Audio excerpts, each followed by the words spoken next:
abrir a palavra do Senhor, irmãos, no Evangelho segundo Lucas, capítulo 23.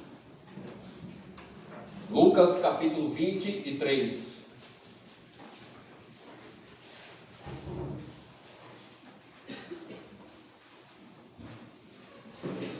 Nós vamos fazer a leitura do verso 33 até o versículo 49. Lucas 23, de 33 a 49.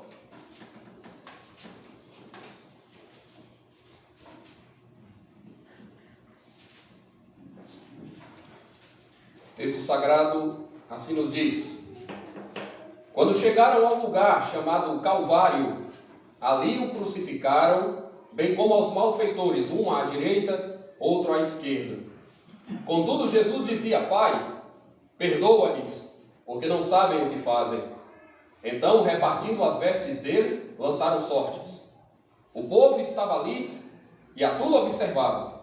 Também as autoridades zombavam e diziam: salvou os outros, a si mesmo se salve, se é de fato o Cristo de Deus, o escolhido.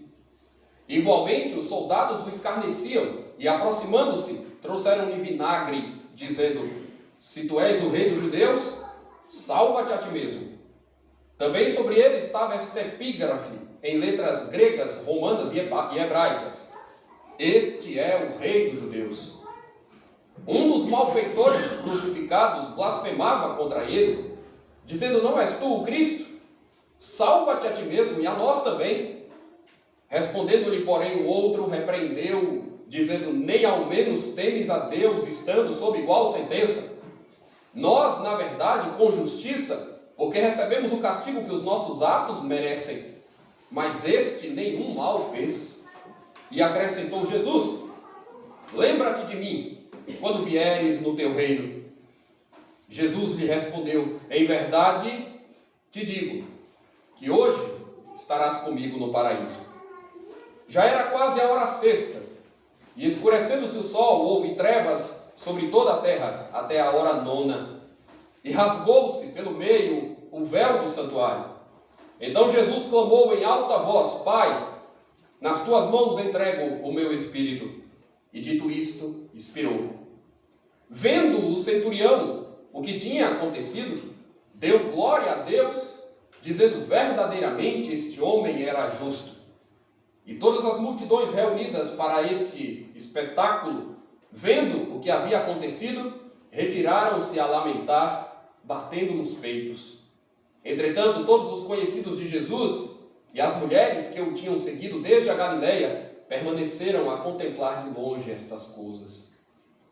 Senhor Deus, nós te agradecemos pela prova cabal de tão grandioso amor que o Senhor ofereceu por nós na cruz do Calvário, ao entregar o teu próprio Filho, teu único Filho, teu amado Filho, Jesus Cristo. Ó Deus, muito obrigado porque somos pecadores, porque ofendemos ao Senhor, porque estávamos distantes do Senhor, mas o Senhor nos proveu um meio de graça. O Senhor olhou para nós misericordiosamente. O Senhor nos resgatou da escravidão espiritual. O Senhor fez com que nós enxergássemos e discerníssemos verdades espirituais tão profundas que elas se tornam inalcançáveis ao nosso entendimento. Mas te agradecemos, ó Deus, porque não precisamos entender todas as coisas, mas, ó Deus, nos é absolutamente proveitoso saber que o Senhor esteve por nós no pior de todos os lugares. E o Senhor nos concedeu salvação e vida eterna. Ó Deus, obrigado por este momento singular na vida da tua igreja, pela esperança que não falha, pelo teu amor que é eterno. Obrigado a Deus, porque mesmo que nós venhamos a cometer terríveis barbaridades, As nossas vidas estão nas tuas mãos. As nossas vidas pertencem ao Senhor. Os nossos pecados, que outrora nos afastaram do Senhor, foram redimidos na cruz do Calvário. Obrigado, Deus. Fica conosco e edifica o nosso coração em nome de Jesus. Amém.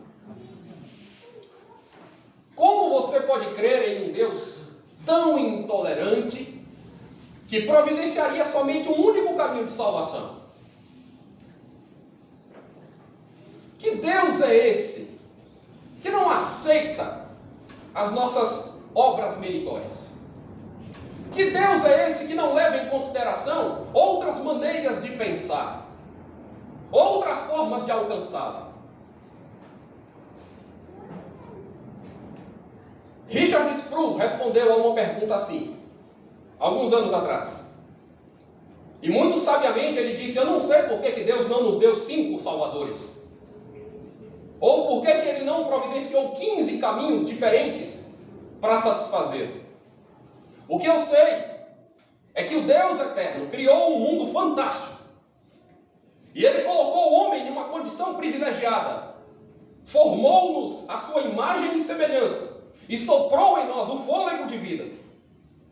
E derramou sobre este homem todos os tipos de benefícios, requerendo unicamente obediência. Porque em Deus, este homem tinha tudo e não sentia falta de absolutamente nada. Mas eis que este homem, esta criatura totalmente ingrata, que tudo deve ao seu Criador, resolveu desafiar as suas leis. E se Deus quisesse, Ele poderia ter eliminado a humanidade da terra. Ele seria perfeitamente justo se assim o fizesse. Mas este Deus decidiu fazer as coisas de uma forma diferente. Ele é tão paciente, Ele é tão bondoso, que Ele disse: eu vou cobrir a nudez destes pecadores. Eu vou providenciar para estes homens que me ofenderam um caminho de salvação. Eu vou tirar esse pecador ingrato da sua condição desesperadora. Eu vou enviar a esse povo que rejeitou tudo que eu fiz por eles, o meu único filho. Eu vou tomar os pecados desse povo e eu vou transferi-lo para as costas do meu próprio filho, que é perfeitamente justo. E os homens não apenas receberam mal o Filho de Deus, eles o matam. E Deus agora diz: ok, vocês o mataram, porque vocês são maus. Mas eu prometo que se vocês colocarem a sua confiança nele e o honrarem, eu os perdoarei de todo o pecado. De todo o pecado que vocês cometeram contra mim e contra ele. E eu ainda lhes darei a vida eterna, onde não haverá nem mais morte, nem lágrimas, nem perversidade, nem dor, nem sofrimento, porque ele padecerá estas coisas por vocês. E vocês viverão em uma felicidade interminável. Minha única exigência é que vocês honrem aquele que morreu em seu lugar. Buda não morreu por você. Moisés não morreu por você. Maomé não morreu por você. Eu exijo que vocês honrem e sigam o meu único filho. A pergunta: você ousaria se levantar diante de Deus no dia do juízo e dizer: Deus, você não fez o bastante? Você olharia para Deus e diria: Senhor, um único caminho não é suficiente. Que injustiça nos ter oferecido uma única porta de salvação? A pergunta, na verdade, meus irmãos, correta, seria aquela que fez o autor de Hebreus: como escaparemos nós se negligenciarmos tão grande salvação? Cristo é sem pecado. Porque somente Jesus Cristo oferece uma expiação. Porque somente Jesus Cristo providenciou redenção para nós. Meus amados irmãos, se tem uma coisa que o relato da morte de Cristo revela, é o quanto Deus é persistente em nos amar. Enquanto Deus é persistente em cumprir os seus planos. E o quanto os homens podem ser rebeldes e intolerantes. Exatamente. Nós vivemos em uma geração que costuma levantar a sua voz contra Deus e acusá-lo, e erguer a sua voz contra o povo de Deus e acusá-lo exatamente daquilo que eles são: intolerantes. Olhem para a morte de Cristo e vejam quanta intolerância. Vejam a narrativa da morte de Jesus e me digam: quem aqui que parece ser mais justo? Quem aqui que parece estar com o coração mais cheio de ódio? Quem aqui está preocupado realmente em fazer a vontade de Deus? Ou em fazer o bem? Me digam, meus irmãos, neste relato, o que é que soa mais alto? O barulho infernal daquele contexto de crucificação? Ou o silêncio ensurdecedor do cordeiro que não abriu a sua boca? O que fala mais alto? O que faz o universo trepidar? As vozes ensandecidas dos homens? As acusações falsas dos homens? Os impropérios e as zombarias dos homens?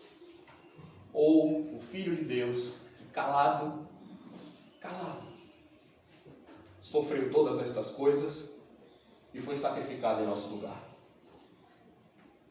Meus irmãos, de que lado aqui está o pecado? De que lado aqui está a graça? Eu gostaria de examinar esse texto com vocês nessa manhã, sob essas duas óticas. Porque na cruz de Cristo, inegavelmente, nós enxergamos duas realidades evidentes. Há duas realidades evidentes aqui. A primeira delas, nós enxergamos na cruz de Cristo a dimensão do pecado humano. E a segunda, nós enxergamos na cruz de Cristo a magnitude da graça de Deus. Estas coisas se cruzam na cruz, se encontram na cruz. E nós queremos então trazer esta abordagem, não apenas considerando os detalhes que envolveram a crucificação do nosso Senhor, mas aquilo que o apóstolo Paulo diz na sua carta, interpretando esse episódio e afirmando que onde abundou o pecado, superabundou a graça. E eu gostaria que os irmãos saíssem com isso em mente nesta manhã. Nós vamos aqui ser colocados, irmãos, diante dos piores pecados que o homem pode cometer. Mas onde abundou o pecado, nós podemos enxergar a graça que transborda, a graça que salva, a graça que liberta, a graça que não leva em consideração as nossas iniquidades, a graça que vence, que triunfa, a graça do céu, a graça de Jesus.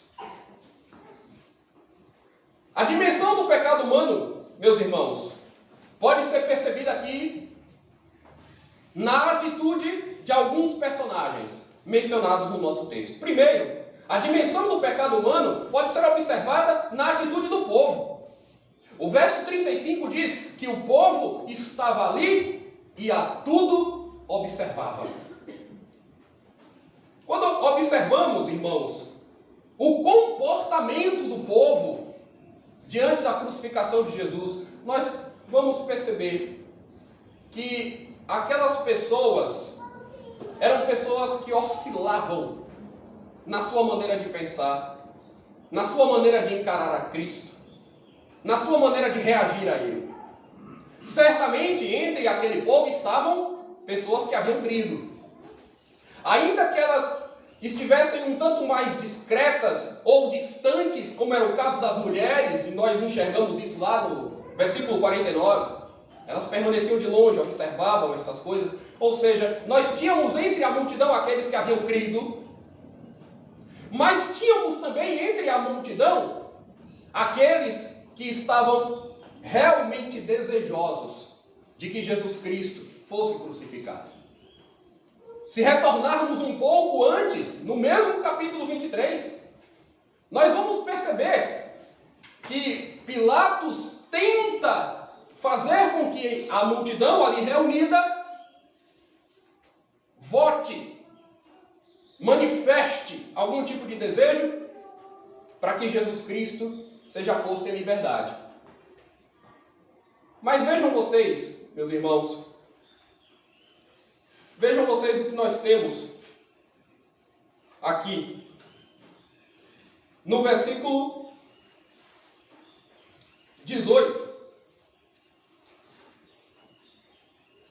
Toda a multidão, porém, gritava: fora com este, solta-nos Barrabás. Vejam vocês o verso 21. Eles, porém, mais gritavam: crucifica-o, crucifica-o. Verso 23. Mas eles estavam com grandes gritos, pedindo que fosse crucificado. E o final do verso 23 é muito revelador. E o seu clamor prevaleceu. Agora, Lucas nos diz, depois de todas estas coisas, o povo estava ali e a tudo observava. Se você recuar um pouco mais no tempo, você vai se lembrar que quando Jesus entrou na cidade de Jerusalém, uma multidão o recebeu, com alguns ramos, com alguns clamores, e dizendo: Hosana, bendito o que vem em nome do Senhor. Mas agora nós temos uma multidão que, diante da alternativa, que diante de uma escolha posta entre Jesus e um homicida, adivinhem o que eles escolhem? Adivinhem qual é a escolha do pecador? Quando ele tem a alternativa de buscar a Deus, e quando ele tem a alternativa de mostrar a sua preferência pelo pecado,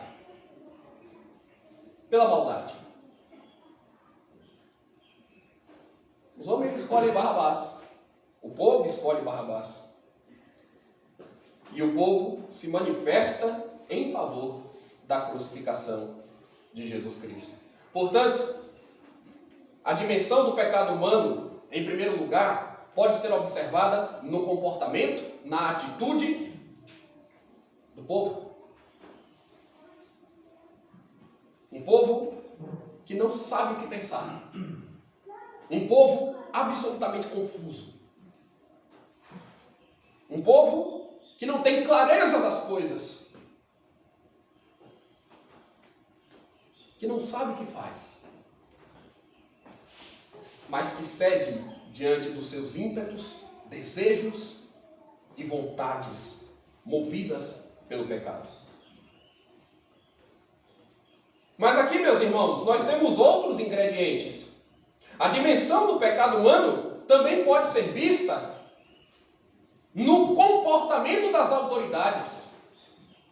O mesmo verso 35, que fala que o povo estava ali, passivo, observando o que acontecia, também nos diz que as autoridades zombavam. As autoridades zombavam e diziam: salvou os outros, a si mesmo se salve, se de fato é o Cristo de Deus, o escolhido. Quem eram estas autoridades, meus irmãos? As autoridades judaicas e as autoridades romanas. Os dois tipos de autoridades. As autoridades de Israel, as autoridades religiosas, políticas de Israel, já tinham condenado o Senhor Jesus em um tribunal mal apanhado, tendencioso, criminoso, com testemunhas falsas. Eles haviam condenado o Senhor Jesus Cristo. Eles o haviam acusado de blasfêmia. E eles levaram o Senhor Jesus diante das autoridades romanas, que por sua vez, que por conveniência, que por uma série de outros interesses, também resolveram condenar Jesus Cristo. E agora, estas autoridades, estes opositores, estão rindo, estão zombando, estão insinuando que Jesus não pode salvar sequer a si próprio, quanto mais salvar aos outros. Meus irmãos, nós percebemos a dimensão do pecado aqui, porque nós muito bem sabemos o que motivou estas pessoas a prenderem Jesus Cristo, a acusarem Jesus Cristo. E o que motiva estas pessoas agora a zombar de Jesus? Vejam vocês a gravidade dessa situação. Vejam a gravidade dessa situação. Mesmo as pessoas comuns, mesmo as pessoas que talvez não reflitam tanto acerca de alguns detalhes, elas sabem muito bem que quando conflitam com alguém, quando nós nos desgostamos de alguma pessoa, enfrentamos alguma pessoa e vencemos ou prevalecemos sobre ela, existe algo nos indivíduos que faz com que eles recuem quando eles percebem que o seu adversário está em uma situação de massacre. É como se eles dissessem: esse já está derrotado. Eu não preciso mais falar absolutamente nada. Eu não preciso mais tentar humilhá-lo, porque ele já sucumbiu. De alguma forma, as pessoas são levadas a pensar, quando elas vencem, quando elas triunfam sobre algum adversário, que não vale mais a pena. A pessoa já está sofrendo tanto. Meu argumento já prevaleceu. Ele já está pendurado na cruz. Nós já conseguimos o que nós queríamos. Mas, meus irmãos, não há limites para a maldade humana. Jesus está crucificado, Jesus está com o corpo partido, Jesus está sangrando, Jesus está ferido, Jesus está cheio de açoites, coroa de espinhos, e as autoridades não se dão por satisfeitas. Elas querem mais. Elas olham para ele e dizem: salvou os outros, salva-te a ti mesmo. Elas estão zombando do Senhor. Elas não se dão por satisfeitas por ver Jesus Cristo ali aos poucos desfalecendo. Elas seguem com a sua zombaria, com os seus impropérios. Este é o nível de maldade que nós estamos aqui observando. Essas pessoas não foram para casa e disseram: já conseguimos o que nós queríamos, ele já está crucificado. Agora a morte dele é uma questão de tempo. Não, essas pessoas ficaram lá, zombando. Não ficaram lá caladas, ficaram zombando. Quem estava calado era justamente o único que podia se pronunciar de forma justa naquele cenário. A dimensão do pecado humano, irmãos, também se nota na atitude dos soldados. O verso 36 diz: igualmente, ou seja, participando daquela mesma situação, igualmente os soldados o escarneciam. E aproximando-se, trouxeram vinagre, dizendo: se tu és o rei dos judeus, salva-te a ti mesmo. O verso 34 já tinha informado que eles repartiram as vestes de Jesus entre si e lançaram solas. Então os soldados romanos estavam ali, rasgando a roupa de Jesus. Eles estavam ali dando bofetões. Se você observar também, voltando um pouco mais, você vai perceber: Jesus estava sendo humilhado, Jesus estava apanhando desnecessariamente, desproporcionalmente, injustamente. E os soldados estavam escarnecendo dele. Homens brutos, violentos, insensíveis, machucando Jesus Cristo, ferindo seu corpo. Se és tu o rei dos judeus, salva-te a ti mesmo. Mas a dimensão do pecado humano também pode ser vista de uma forma geral, generalizada, no verso 38, que diz que sobre ele colocaram uma epígrafe, uma placa, em letras gregas, romanas e hebraicas. Eu fico impressionado com isso. Porque essa é uma ênfase do escritor, e é uma maneira dele dizer o seguinte: esta frase, ela foi colocada em todas as letras, para que todos entendessem, para que todos pudessem ler. Gregos, romanos e judeus eram as principais línguas, eram as grandes línguas da época. Todos conheciam, todos saberiam do que se tratava. E foi colocada então esta inscrição, também de zombaria: este é o rei dos judeus. Como se fosse um convite sádico para que as pessoas olhassem, vissem o Senhor Jesus na cruz pendurado e dissessem: vejam o rei de vocês, vejam o rei dos judeus. Ou aquele que se autoproclamou o rei dos judeus. Vejam o estado dele, vejam como ele se encontra, vejam como nós o temos nas nossas mãos. Vejam como ele é incapaz, vejam como ele é impotente. Vejam qual é o fim daqueles que nos desafiam. Vejam o desfecho desta história. Vejam aqueles que vocês, ou alguns de vocês, consideravam como Salvador. E o que eu acho mais impressionante nisso tudo, meus irmãos, é a ironia dessas coisas. Sim, na cruz Jesus estava salvando os homens. Sim, na cruz Jesus estava triunfando sobre a morte. Sim, na cruz Jesus Cristo estava triunfando sobre o pecado. De várias maneiras. Mas, para as mentes obscuras daqueles homens, Jesus estava sendo derrotado. Jesus estava enfrentando a morte como qualquer outro homem. Para as mentes de muitos daqueles revoltados, era o fim daquela mensagem. Era o fim. Era o fim daquela proposta de vida. Era o fim de todos aqueles ensinamentos considerados subversivos. Era o fim. Certamente eles pensavam: nós não precisaremos mais lidar com isto. Nós não precisaremos mais nos esforçar para deter o rompante destes seguidores. Tudo acabou na cruz. Tudo ficou lá. Que grande engano. Se estes homens pudessem ver o que aconteceu depois. Se estes homens pudessem ser transportados no tempo para ver onde esta mensagem chegou.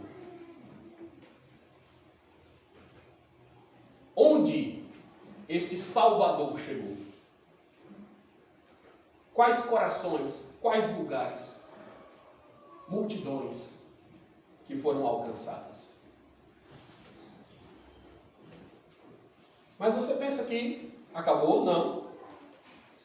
A dimensão do pecado humano, retratada por Lucas, também se dava nas palavras de um dos malfeitores, que no verso 39, crucificado ao lado de Cristo, blasfemava contra ele, dizendo: não és tu, Cristo, salva-te a ti mesmo e a nós também. Irmãos, eu considero isso o auge da loucura. Não eram só as autoridades que estavam se gabando. Não era apenas o povo que numericamente grande achava que podia fazer prevalecer a sua vontade acima de qualquer coisa. Não, era um homem vil.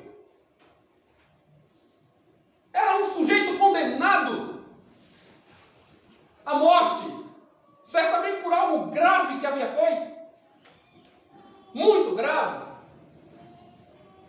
O texto já tinha nos falado de Barrabás, o homicida, que foi preferido pelo povo. Agora, o texto nos coloca diante de um malfeitor crucificado ao lado de Cristo, merecidamente. E ele está dizendo: não és tu, Cristo, salva-te a ti mesmo e a nós também. Irmãos, quando você está crucificado, nós não temos a menor noção dessa experiência visível. Nós nunca presenciamos isto. Quando você está crucificado, você precisa fazer um grande esforço para falar. Um grande esforço para falar. E este malfeitor faz um esforço danado para falar essa barbaridade. Aqueles que estavam ali confortáveis entre a multidão, ou as autoridades com toda a sua pompa, diziam mais facilmente estas coisas. Mas o malfeitor crucificado, quase sem fôlego, moribundo, morrendo, tinha que se esforçar muito para dizer a mesma bobagem que os outros estavam dizendo. Salvou os outros? Salva a ti mesmo e a nós também. És tu o Cristo? Este é o nível do pecado humano. Este é o nível. Nós não temos ali um malfeitor que está sofrendo a mesma dor que Jesus e olha para Jesus e se compadece dele porque ele sabe o que ele está passando e ele pode imaginar minimamente o que Jesus está passando, mesmo que ele não tivesse a dimensão espiritual disso. Mas ele está sofrendo o mesmo tipo de morte. Ele poderia pelo menos ficar em silêncio. Ele poderia pelo menos respeitar a dor alheia. Não, ele quer entrar no jogo. E ele quer participar desta situação terrível. Ele quer dizer para Jesus que Jesus não é de fato aquilo que ele próprio dizia e que parte daquelas pessoas que assistiam aquele espetáculo também acreditavam. Aqui nós temos a dimensão do pecado. Mas eu gostaria, meus irmãos, que nós observássemos a partir de agora a magnitude da graça de Deus, que também pode ser vista de algumas maneiras no nosso texto. Logo no início, no versículo 33, nós temos a informação que quando eles chegaram ao lugar chamado Calvário ou Gólgota, ali o crucificaram e então colocaram malfeitores, um à sua direita e outro à sua esquerda. Por que isso aconteceu? Dentre outras coisas, para se cumprir a profecia de Isaías que nós lemos aqui no início. Ele foi contado com os malfeitores, com os transgressores ele esteve na sua morte. O verso 34, entretanto, afirma que, contudo, Jesus dizia: Pai, perdoa-lhes, porque não sabem o que fazem. Irmãos, aqui nós temos um trecho maravilhoso que nos mostra a magnitude desta graça de Deus, para nós inexplicável, incompreensível. Jesus Cristo está no pior momento da sua passagem entre nós. Jesus Cristo está sofrendo todos os tipos de afronta, de humilhação, mas na cruz ele ora dizendo: Pai, perdoa-lhes, porque não sabem o que fazem. Este perdoa-lhes, ele é extensivo. Jesus está pedindo pelo povo, Jesus está pedindo por alguns daqueles homens que participam da sua condenação, da sua humilhação, gregos, gentios, judeus, perdoa-lhes, porque não sabem o que fazem. Irmãos, isto é orar pelos inimigos. Isto é orar pelos inimigos. Isto é orar pelos que nos perseguem. Esta é a lição que nós aprendemos ali na cruz, quando o Senhor roga por aqueles que lhe faziam mal. Perdoa-lhes, porque não sabem o que fazem. Isto é fazer o bem. Isto é triunfar de forma digna sobre o pecado. Perdoa-lhes, porque eles não sabem o que fazem. Eles não entendem a profundidade das coisas, a dimensão do pecado deles próprios. E de fato, quando nós lemos, por exemplo, o texto de Atos, no capítulo 2, quando o Espírito Santo desceu sobre a igreja, Pedro fez aquele tremendo sermão, aquele discurso, em que ele anunciava a Jesus Cristo, nós percebemos que muitos ali ficaram com o coração contrito, quebrantado, compungido é a palavra que nós encontramos lá. E eles foram até Pedro e dizem: o que faremos? Vale dizer que naquela situação Pedro disse para eles: vocês o mataram. Tendo o Senhor Jesus sido entregue pelo desígnio e presciência de Deus, vós o matastes, crucificando por mão de iníquos. Então o coração deles se compungiu. É como se o coração deles tivesse ficado esmagado. E então eles vão perguntar o que nós devemos fazer. Ok, as nossas mãos estão sujas de sangue, mas o que é que nós podemos fazer? Existe alguma solução? Existe alguma forma de remediar? Na verdade, não existe. Mas Pedro diz: arrependei-vos.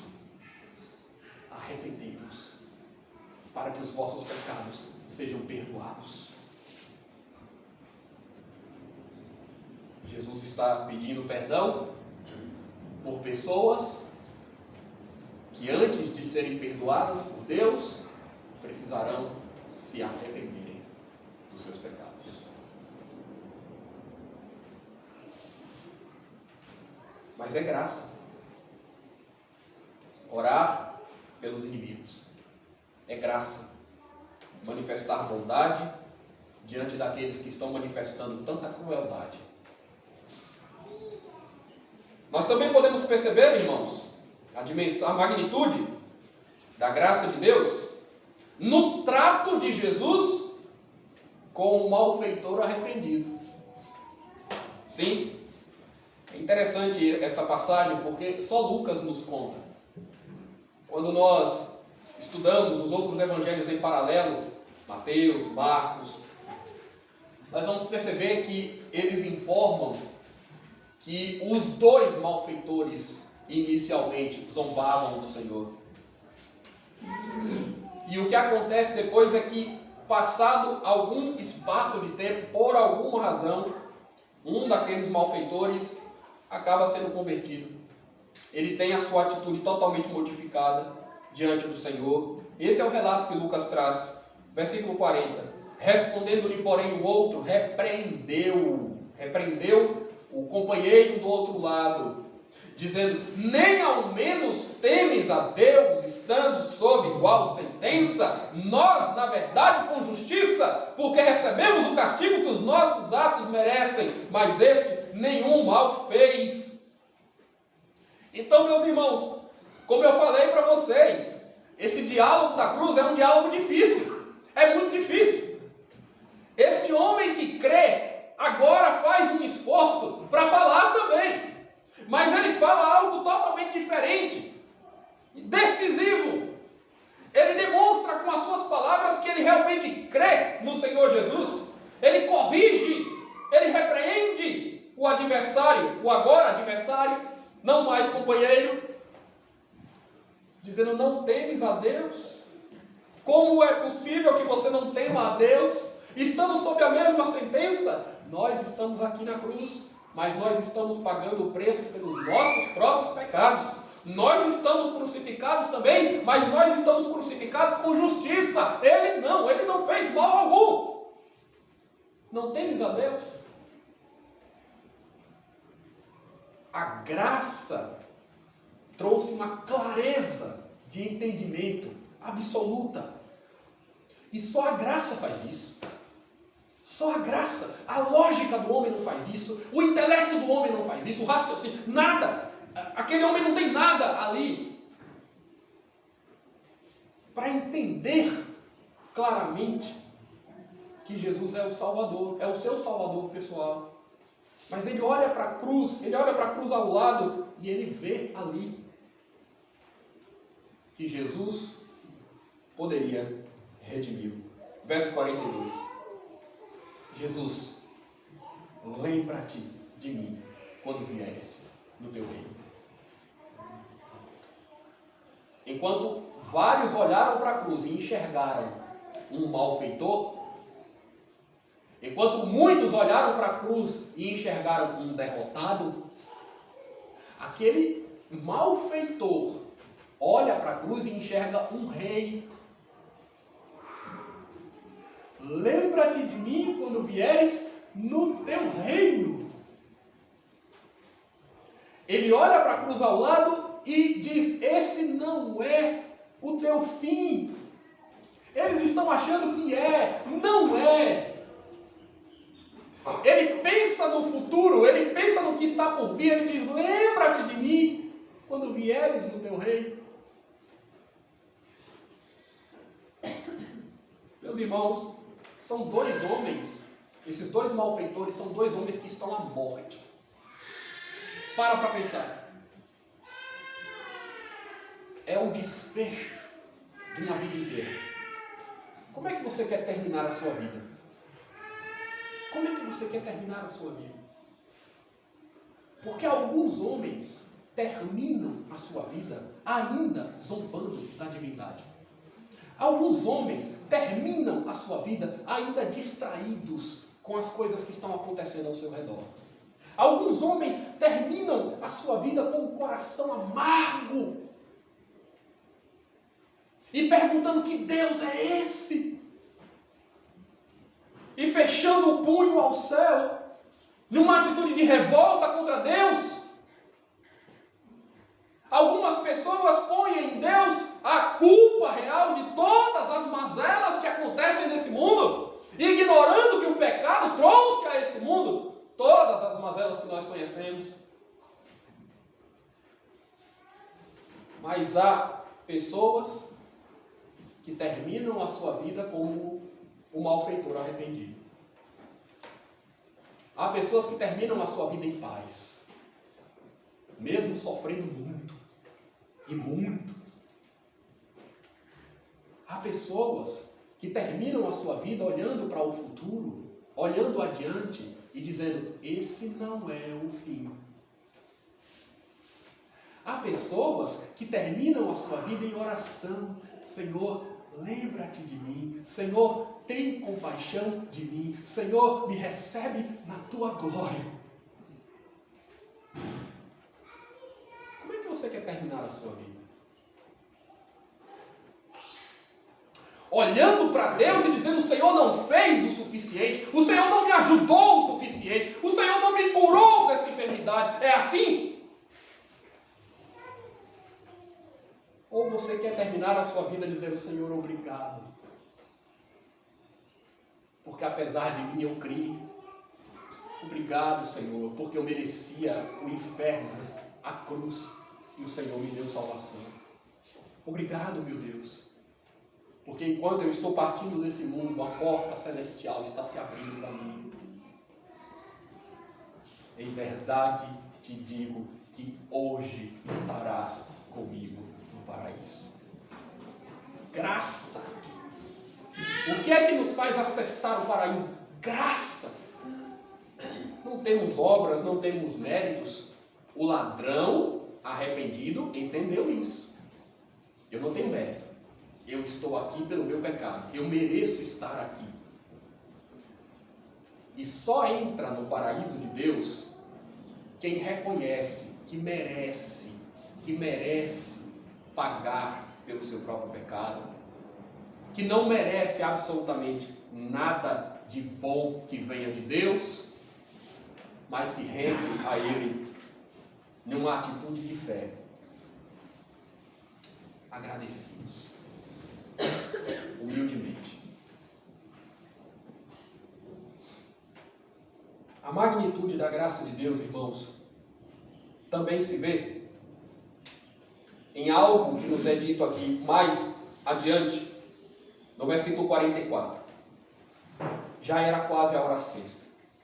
Escurecendo-se o sol, houve trevas sobre toda a terra, até a hora nona. Meus irmãos, esse é o momento em que Jesus traz aquele clamor que não está aqui no relato de Lucas, mas está nos relatos paralelos. Deus meu, por que me desamparastes? A terra escureceu. Ao meio-dia, irmãos, o sol não deu a sua luz. Alguma coisa aconteceu de diferente no mundo. Alguma coisa aconteceu diferente no universo. Tudo ficou escuro. E não era eclipse. Não. A Páscoa judaica seguia, o judeu seguia o calendário lunar. E a Páscoa judaica se dava em lua cheia, em dias de lua cheia. Então não era um eclipse, não foi um fenômeno natural. O que está acontecendo aqui é algo totalmente sobrenatural. O Filho de Deus está morrendo na cruz. A criação de Deus reage. Houve trevas sobre toda a terra. Trevas. Porque naquele momento, irmãos, terrível e glorioso, o Filho de Deus estava sendo desamparado pelo Pai. Isso é graça de Jesus. Uma comunhão tão profunda entre as pessoas da Trindade tinha que ser nesse momento abalada. Trevas sobre a terra. Desamparo de Jesus. E ele aceitou sofrer isto. E o verso 45, ampliando ainda mais esse conceito de graça, diz: e rasgou-se pelo meio o véu do santuário. O véu do santuário se rasgou. E como diz um outro escritor, de alto a baixo. Meus irmãos, nós sabemos, isso aqui faz parte da estrutura do culto, desde o Antigo Testamento. O Santo dos Santos se separava do Santo Lugar através de uma cortina grossa, muito grossa, totalmente estendida. E a ideia é que, por causa do peso, por causa da grossura, aquele véu não podia ser facilmente removido por ninguém. Aquele véu tinha alguma estabilidade para se manter exatamente daquela forma. Impedir que pecadores desavisados tentassem acessar o Santo dos Santos. Mas eis que quando Jesus morre, o véu se rasga. E essa é a forma eloquente de Deus dizer: agora o acesso a mim é permitido aos homens. Através do meu Filho, através do seu sangue, da sua cruz, da fé no Senhor Jesus, nós podemos ir a Deus. Nós podemos ter comunhão com Ele. A comunhão que foi perdida no Éden, agora pode ser restaurada. O véu se rasgou. Não existe mais aquele abismo de distância entre Deus e o homem. Jesus se coloca como uma ponte, como um caminho que nos leva para Deus. O véu se rasga. Agora nós podemos ver, agora nós podemos ser salvos. Pelo meio, o véu se rasgou. E Jesus então diz mais uma das suas doces palavras. Ele clama em alta voz: Pai, nas tuas mãos entrego o meu espírito. E Lucas diz que, dito isso, expirou.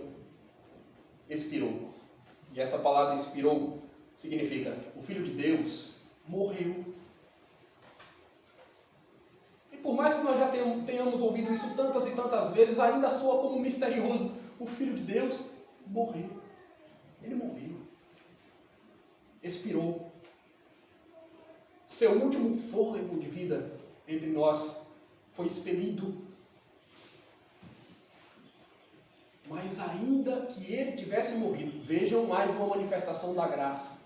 Ainda que ele tivesse morrido, tinha mais gente que olhava para aquela situação e pensava de uma forma profunda e espiritual. Verso 47. Vendo o centurião o que tinha acontecido, deu glória a Deus. Deu glória a Deus, dizendo: verdadeiramente este homem era justo.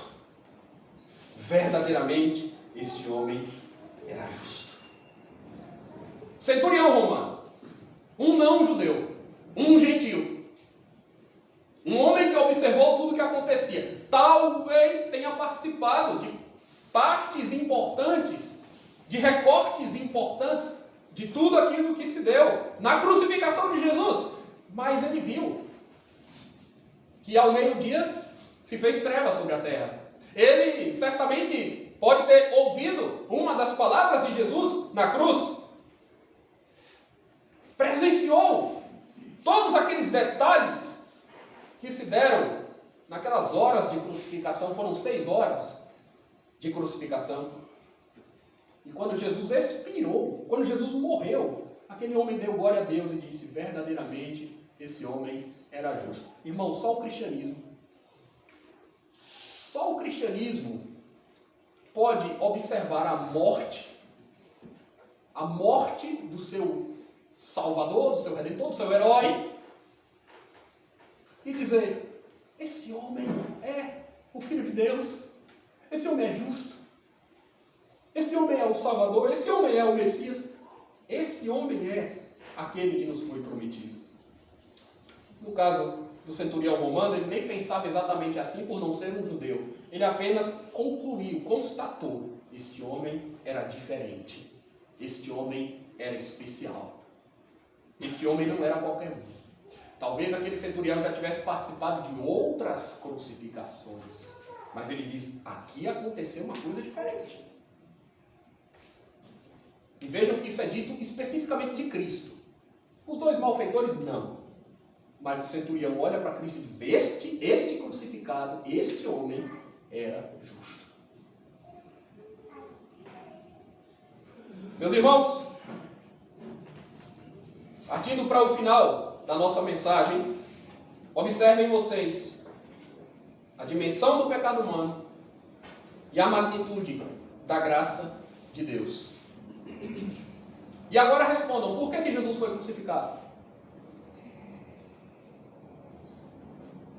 Jesus foi crucificado, meus irmãos, por causa da nossa passividade, por causa da nossa omissão. Jesus foi crucificado por causa da nossa covardia. Jesus foi crucificado por causa da nossa deslealdade.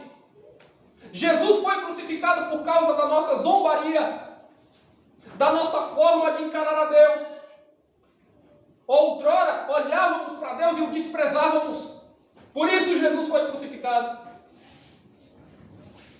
Jesus foi crucificado não só pela ganância de Judas, mas pela nossa ganância. Não só pela covardia de Pilatos, mas pela nossa covardia. Jesus foi crucificado, meus irmãos, não só porque os soldados escarneciam dele, mas os homens e nós mesmos também outrora participamos deste escarnecimento. Jesus foi crucificado por causa da nossa blasfêmia. Jesus foi crucificado porque nós estávamos longe de Deus por seguir as nossas próprias escolhas, por fazer as nossas próprias escolhas. Estes personagens da cruz, esses personagens da crucificação, apenas exemplificam isso. Apenas mostram para nós a gravidade do nosso próprio pecado. apenas mostram para nós que nós não podemos ter confiança carnal. Apenas mostram para nós que os homens não são bons como eles pensam e dizem que são. Apenas mostram para nós que só em Deus há solução. Não há solução nas autoridades. Não há solução nos nossos pares. Não há solução na nossa própria bondade que não existe. Não há solução em nós mesmos. Porque a atitude comum dos homens é uma atitude de rebelião contra Deus. O homem naturalmente está morto nos seus delitos e pecados. Naturalmente, o homem tem os seus ouvidos fechados e os seus corações endurecidos. Naturalmente, os homens são intolerantes diante de Deus ou das propostas que venham de Deus. Vejam como nós mesmos, irmãos, cristãos que somos, às vezes somos tão relutantes para aceitar a vontade de Deus. Às vezes questionamos tanto os mandamentos de Deus. Vejam vocês, e nós estamos falando de pessoas que foram redimidas, de pessoas que estão sendo aperfeiçoadas, de pessoas crentes piedosas, crentes verdadeiros. Nós somos, sim, nós somos. Nós estamos aqui hoje porque somos. Nós nos alegramos com a morte, com a ressurreição de Jesus. Mas ainda assim o nosso coração de pecado nos prega tantas peças. Nos faz pensar em coisas tão terríveis. Nós às vezes, meus irmãos, incorremos em tantos erros. Por isso Jesus foi à cruz. Por isso Jesus foi à cruz. Jesus foi à cruz porque o nosso coração estava cheio de ódio. Jesus foi à cruz porque não tínhamos nenhum tipo de esperança. Não havia esperança em qualquer outro lugar, em qualquer outra pessoa, em qualquer outra religião. Então Jesus foi à cruz. Esse é o relato da crucificação. Essa é a razão da crucificação. Essa é a rude cruz, a essência da cruz. Isso está posto diante dos nossos olhos, meus irmãos. Onde abundou o pecado, superabundou a graça. Há um caminho, há uma porta, há uma saída, há uma solução. Há uma alternativa para ir ao céu, para ter o pecado perdoado, para ter a consciência limpa, para ser justificado. Há um caminho, há uma solução, há um Salvador, há um Deus e único Senhor. Graça, graça do céu sobre nós. Que o Senhor nos abençoe.